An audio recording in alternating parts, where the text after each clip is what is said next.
Start this morning in Pennsylvania. A suspect is in custody after authorities say he scaled a security fence 7 foot high early yesterday and broke into the governor's mansion where he set a fire. The flames left significant damage and forced Governor Josh Shapiro, his family, and guests to flee the buildings in the middle of the night. The governor said he, his wife, their 4 children, and another family had celebrated the Jewish holiday of Passover at the residence on Saturday and were awakened by a state trooper pounding on their doors around 2 a.m. While my family and I were asleep upstairs here at the governor's residence, one of the state troopers assigned to our detail banged on our door, woke us up and told us we had an emergency and needed to leave immediately. Together, we secured all of our children, our 2 dogs, our family that was staying with us, and the troopers safely evacuated us from the governor's residence. After they fled, firefighters managed to extinguish the flames. You can see extensive damage there. No one was injured. Later on Sunday, officials captured a suspect identified as 38-year-old Cody Balmer. A motive was not immediately clear, but Governor Shapiro said officials believe it was a targeted attack. We celebrated our faith last night proudly, and in a few hours we will celebrate our second Seder of Passover again proudly. No one will deter me or my family or any Pennsylvanian from celebrating their faith openly and proudly. This type of violence is not okay.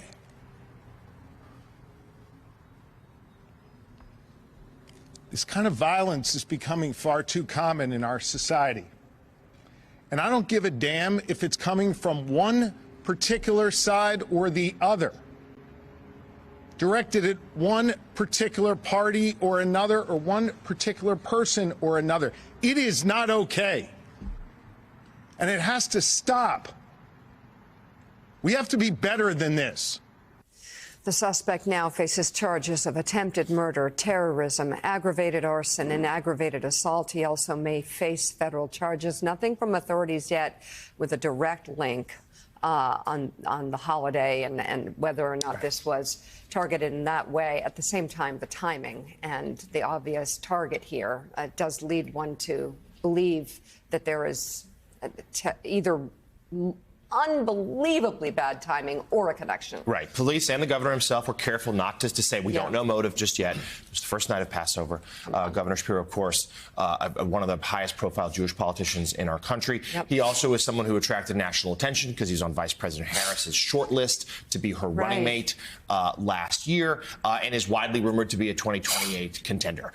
So he is someone with a high profile. And he spoke, we played a little bit of it there. He was very emotional at moments yesterday in that news conference, talking about the threat to his family, talking about his faith, and the photographs of the governor's residence there. The damage is extensive. This is not a small blaze. This was a significant fire. As you can see here, there's at least one picture that was going around that had some children's toys that were singed. You can see just devastation there in the governor's mansion. We're certainly grateful everyone is okay. We'll learn more about the suspects as the day goes on. Let's now bring in the CEO of the Anti-Defamation League, Jonathan Greenblatt, again, to stipulate we don't have a motive yet, but we should put this in context. It is a moment where hate crimes of all sorts have risen across our country in recent years, particularly those, though, connected to anti-Semitism. And this was a very scary moment that, without some quick thinking reaction by the Pennsylvania state troopers, could have cost lives. Yeah, look, I mean, I think you're right to point out, first and foremost, we don't know the motive. Right? We can't yet speculate as to what went on. Was it just timing or something else? But there's a reason why this struck home for so many Jewish people. Right? This is the Passover holiday. This is a time when we've often seen anti-Semitic attacks, from the shooting in Poway in 2019 to throughout history. And so to see, as you said, Jonathan, one of the most high-profile Jewish politicians in America in a targeted attack that literally could have taken his life of his wife and his small children, it's just unacceptable. You know, violence shouldn't be the price of public service. I think we all need to look in the mirror because, yes, he's a prominent Jewish politician. Yes, he's a Democrat. But this was anti-American. Setting fire to the home of a governor, it should be unacceptable, irrespective of how they might affiliate politically. Jonathan, this doesn't take place in a vacuum. Anti-Semitism, as you know better than anybody, is on the rise by any and every measure. What needs to be done, and what could be done, how do I put it, in response to this to hopefully make a significant pushback? Well, look, it's good that FBI Director Kash Patel reached out to Governor Shapiro yesterday and said the federal government plans to put their full authority behind this. We need politicians on both sides of the aisle to call this up, but there's something else. We need people of all faiths to call this out. Again, yes, Governor Shapiro is Jewish, but it's an anti-American attack. So I think what we really need, Richard, is people, no matter how they pray or where they're from, to say this can't happen in our country. So from a pure just what it feels like to be an American, waking up to footage like this, yeah. You know, I just think about how my parents moved from the Philippines, and that is a country that is riven by stories kind of full of photos like that. Yeah.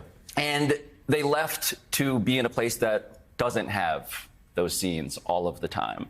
So from a pure perspective of what it feels like from a rule of law perspective, That's Jonathan, right. That's right. From a what does it feel like to be an American right now, you've been balancing quite a bit when it comes to due process on one hand with arrests and deportations and now this. Yeah. And I wonder what your brain looks like when you're trying to navigate, how do I message when I'm trying to be balanced across all of these subjects that sort of have a through line like that? I think it's fair to point out, like, everything feels scrambled in many ways, but this drives home that this kind of violence has no place. We should be able to protect the civil rights of the governor of Pennsylvania or students on campuses without trampling other people's civil rights. That shouldn't be too hard. CEO of the Anti-Defamation League, Jonathan Greenblatt, thank you. And by the way, it's obviously a good sign the head of the FBI is promising a full investigation.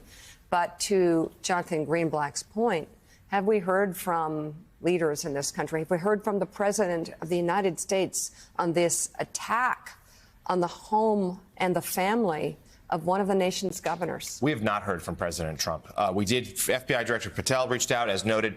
The Attorney General Pam Bondi put out a statement. We did hear from the Vice President, who said it was really, quote, disgusting violence.